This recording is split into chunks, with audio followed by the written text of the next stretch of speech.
एक ऋषि पुत्र ने अपना बंधक बना लिया था। हाँ, रावण, वही रावण जो एक उषा की कुटिया में पैदा हुआ और अपने बल और बुद्धि के प्रयोग से त्रिलोक विजयी त्रिलोक विजयी बन बैठा, जिसको मारने के लिए स्वयं विष्णु भगवान को वन वन भटकना पड़ा। वही रावण। शायद किसी ने सच ही कहा है, 1.25 लाख फिर भी रावण के घर दिया ना बाती। चलिए मेरे साथ चलिए, उस त्रिलोक विजयी रावण के पास चलते हैं, जिसने सारे कुल के साथ साथ स्वयं भी मोक्ष प्राप्त किया।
करने का अवसर अवश्य मिलेगा।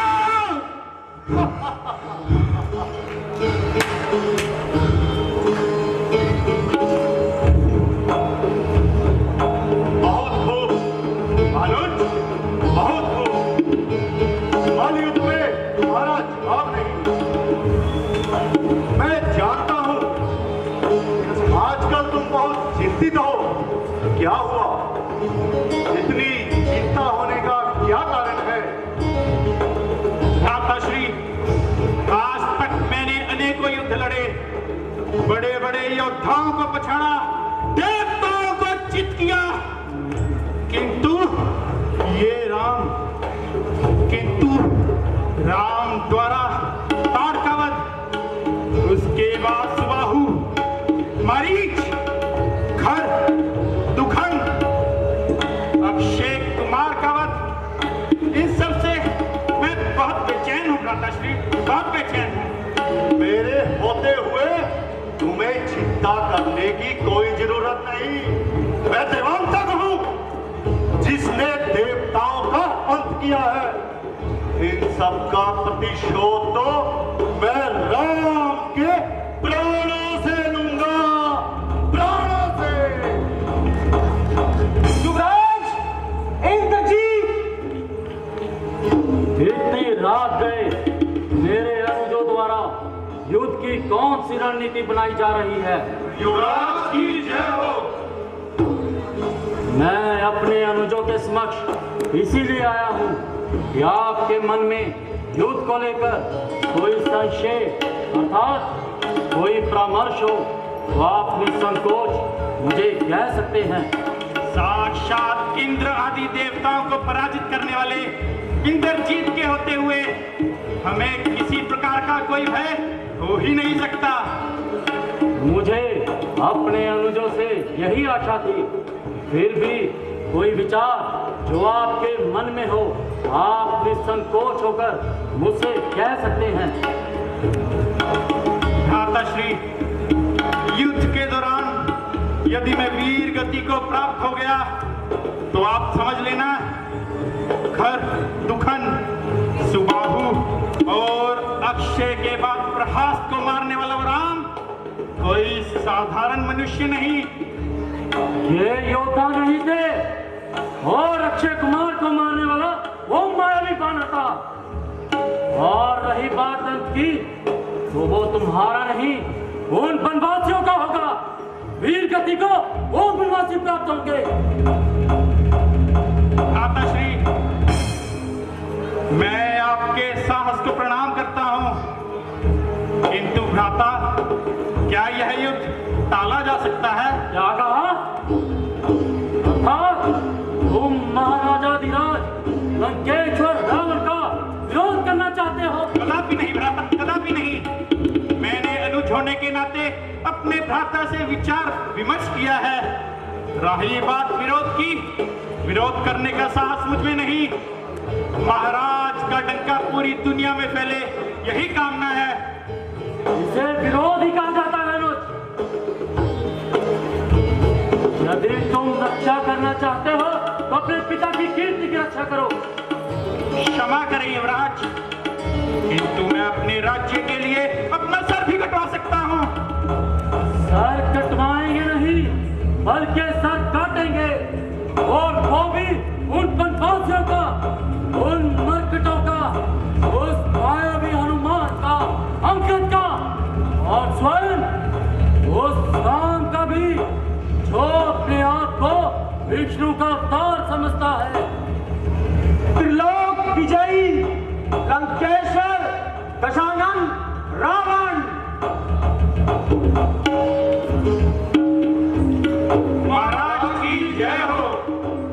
महाराज की जय हो। तुम्हारी जय हो इंद्रजीत, तेजस्वी भव। कहो, युद्ध की कैसी तैयारी है?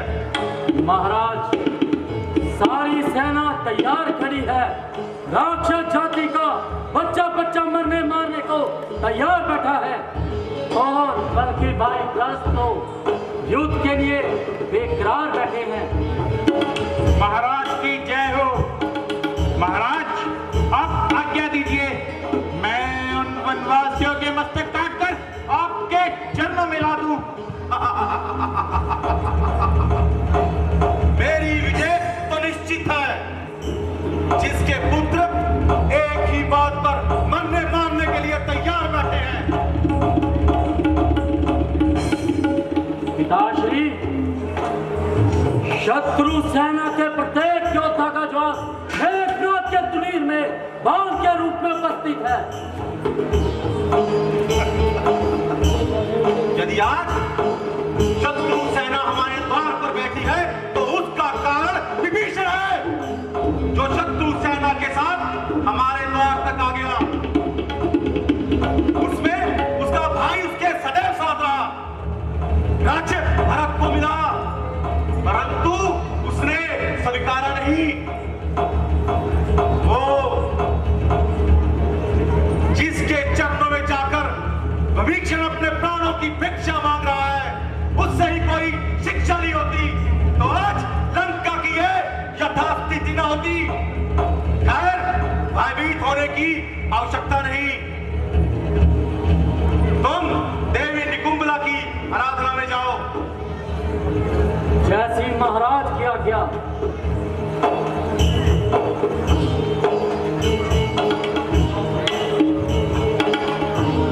छुप छुप कर क्या देख रही हो? आज क्या लंकेश के समक्ष नहीं आओगी रणचंडी? मैं दशानन तुम्हारा आह्वान करता हूं। रणचंडी प्रकट हो, प्रकट हो, मेरे समक्ष आओ।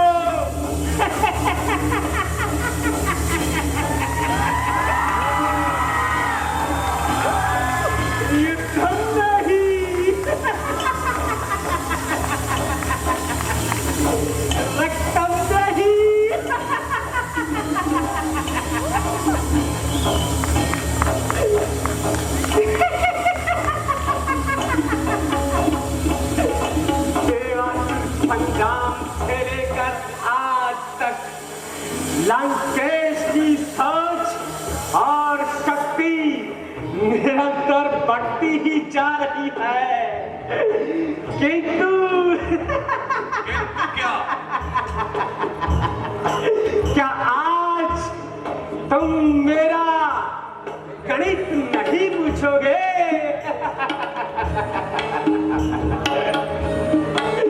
या आज भी तुम्हारा गणित पहले से ही लगा हुआ है?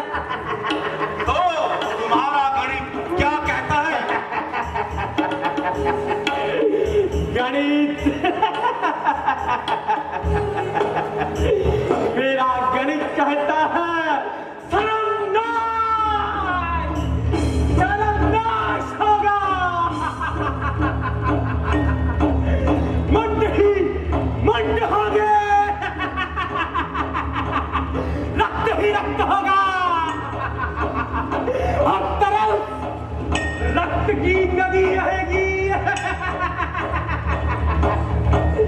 मैं तृप्त हो जाऊंगी। आनंद होगा, परम आनंद।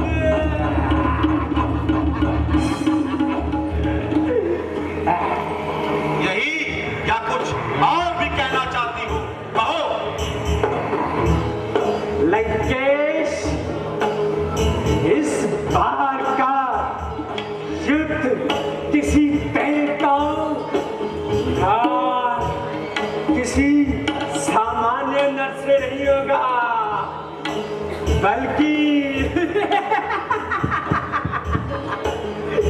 सर्वेश्वर पुरुषोत्तम से होगा। जानता हूं, मैं भली-भांति जानता हूं तुम क्या कहना चाहती हो। देवताओं ने तुम्हें मेरा मनोबल गिराने के लिए भेजा है। लंकेश का मनोबल कोई नहीं गिरा सकता।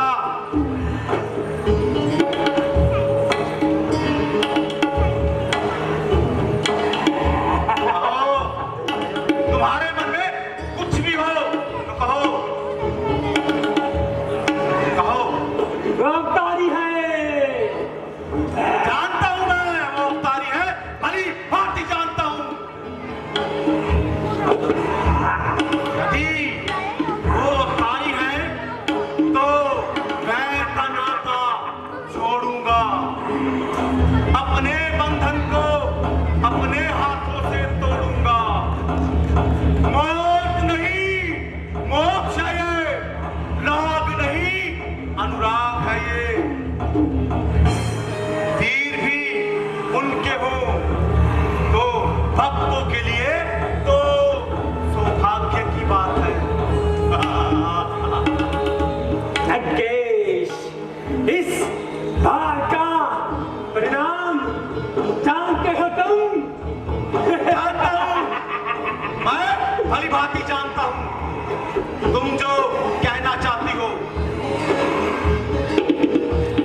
क्या इसके परिणाम से भयभीत होकर राम की शरण में चला जाऊं? कदापि नहीं।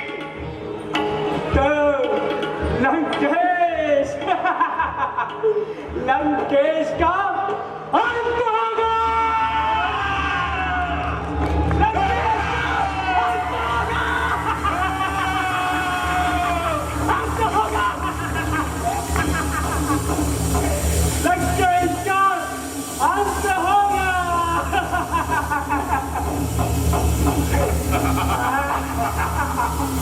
लंकेश का अंत कभी नहीं हो सकता, कभी नहीं। मैं दशानंद, यदि इस समय नारायण भी युद्ध करने आए तो लंकेश्वर वैसे ही युद्ध करेगा जैसे एक शत्रु के साथ किया जाता है। तुम जा सकती हो, किंतु याद रहे मैं विभीषण की भांति अकेला मोक्ष के लिए नहीं जाऊंगा, बल्कि पूर्ण राक्षस जाति को मोक्ष दिलाऊंगा। अर्थात मेरा वध तो कभी हो ही नहीं सकता। मैं पर्दाफाश करूंगा।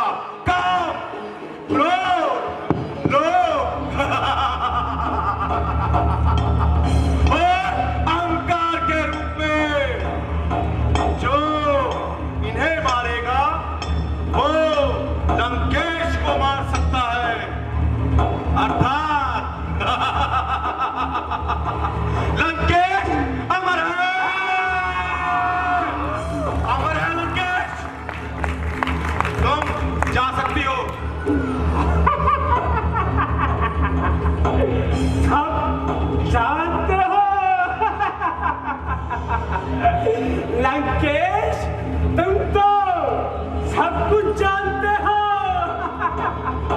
मुझे क्या, मुझे तो दोनों ही स्थितियों में रक्त मिलेगा, रक्त ही मिलेगा और लंकेश रावण का अंत होगा।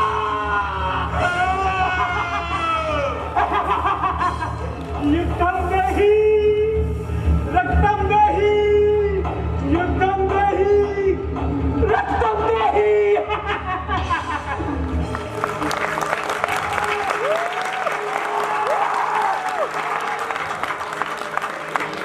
आज दशानन तुम्हें सभी प्रकार के बंधनों से मुक्त करता है। यदि कोई युद्ध छोड़कर जाना चाहता है तो जा सकता है। ये अधर्म का युद्ध है। क्या आज अधर्म के युद्ध में तुम लोग मेरे साथ हो? हम आपके साथ हैं। तो लंकाधीश की विजय निश्चित है।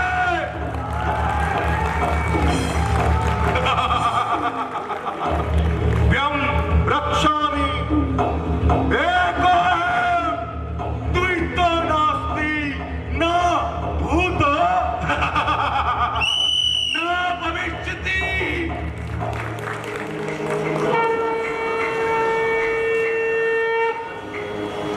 अंत है के झुंड आज जंग की घड़ी को तुम गुहार दो। अंत है परम बोले मस्तकों के झुंड आज जंग की घड़ी को तुम गुहार दो। आने बान शान लिया